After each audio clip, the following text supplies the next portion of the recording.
Hello guys, it's me again, Krong TV, and today's video pag-uusapan natin ang isa na namang story tungkol sa ating paboritong anime at manga series na Boruto Naruto Next Generation. Pero bago ang lahat, huwag kalimutang mag-like at mag-subscribe, pindutin na rin ang notification bell para lagi kang updated sa susunod na mga videos. Sa latest chapter ng Boruto Naruto Next Generation ay napunta sa isang malaking pasabog tungkol kay Boruto at Kawaki sa kanilang Otsutsuki transformation. Silang dalawa ay mayroong parehong karma seal na kung saan inilagay ito ng mga Otsutsuki upang ito ay magamit nilang katawan sa kanilang muling pagkabuhay matapos nga silang mamatay. Ang scientist na si Amado ay isiniwalat niya kay Naruto na susi upang mawala ang Otsutsuki ay ang pagkasira ng karma seal nito, at ito nga ay ginawa nila sa pamamagitan ng pagtanggal nila ng karma seal ni Ishiki sa katawan ni Kawaki. Ngunit matapos nga ang laban sa pagitan ni Naruto, Sasuke, Boruto at Kawaki laban kay Ishiki, lumabas at nalaman nila ang pinakamasakit at nakakatakot na katotohanan patungkol sa karma seal ni Kawaki. Sa chapter 54 guys, malalaman natin ang sinabi ni Momoshiking katotohanan sa karma seal ni Kawaki. Sa chapter na ito ay nakontrol na nga ni Momoshiki ang katawan ni Boruto.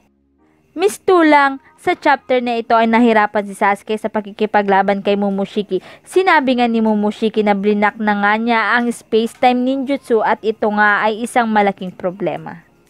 Dito nga ay napansin ni Boruto na nakontrol na nga ng tuluyan ni Momoshiki si Boruto at nagpapasalamat si Momoshiki dahil nakahanap siya ng ideal vessel nito.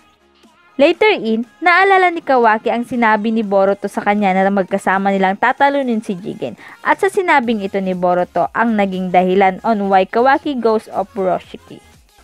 Ginamit ni Kawaki ang modified arm nito, ngunit ito ay naiwasan ni Furoshiki at sinaksak siya sa likod nito.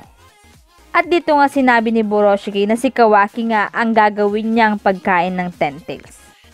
However, nagpatuloy pa rin si Kawaki sa pakikipaglaban against Furoshiki. Nang hindi na kaya ni Kawaki ang laban, muli ngang umatake si Sasuke, ngunit gumamit si Furoshiki ng kunai upang makounter ang pag-atake ni Sasuke. Muli nga siyang umatake gamit ang lightning release to take step back. Napansin nga ni Sasuke that Boruto avoiding the lightning release. Ang villain na ito ay gumamit ng doppelganger jutsu para maiwasan ang black flames.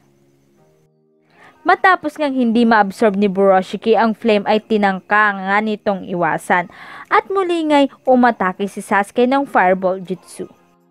Sa halip na i-absorb ito ni Furoshiki, ito ay kanya lamang iniwasan at dito nga ay nakumpirma ni Sasuke ito ay hindi kayang i-absorb ni Momoshiki and tells Kawaki about it. Sa chapter 54, na-realize ni Sasuke na si Furoshiki ay may ability na gumamit ng space-time ninjutsu at bumalik sa village. Kaya naman, kailangan nilang ibalik ang consciousness ni Boruto bago pa man magamit ni Furoshiki ang ninjutsu.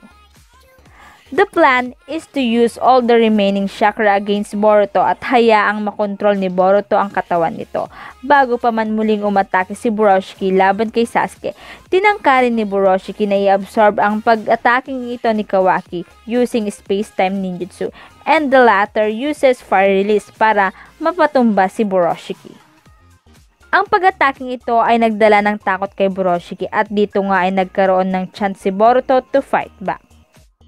Natapos ang chapter 54 nang may iniwang isang malaking revelation. Kahit pa natanggal na ang karma seal ni Kawaki, apparently ang connection to the Otsutsuki infection never dies. Ang previous chapter ended with the shocking twist of Momoshiki's consciousness manifesting in Boruto.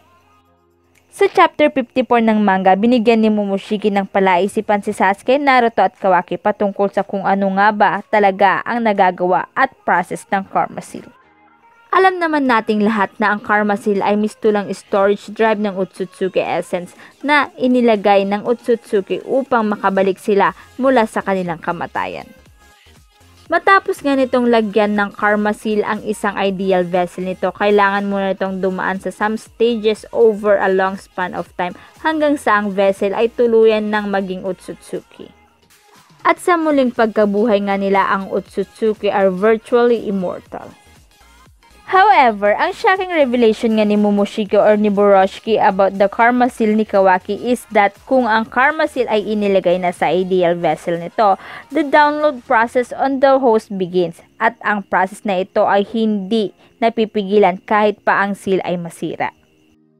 In other words, si Boruto at Kawaki ay part na ng Otsutsuki. In fact, ayon kay Momoshiki, si Boruto at Kawaki ay pareho ng nasa 80% in the transformation process at sinabi nga ni Momoshiki kay Kawaki, your body is almost whole Otsutsuki at this point. Ang Boruto Naruto Next Generation ay nag-umpisa nga sa isang flash forward na si Boruto at Kawaki ay naglalaban sa wasak na Konoha at ang dahilan ng pagkawasak ng Konoha sa ngayon ay hindi pa natin alam kung sino. Natapos ang chapter 54 na si Boruto ay nakabalik sa consciousness nito. Masasabi kong ang series ng Boruto Naruto Next Generation has done a good job repeatedly twisting sa context of circumstances nito para ma-reframe what the duel could be all about. Once again, ang latest chapter ng Boruto Naruto Next Generation is again nagdagdag ng nakakaintrigang pangyayari. Ang chapter na ito rin ay nagbigay sa akin ng idea kung ano nga ba ang level ng powers ni Boruto at Kawaki.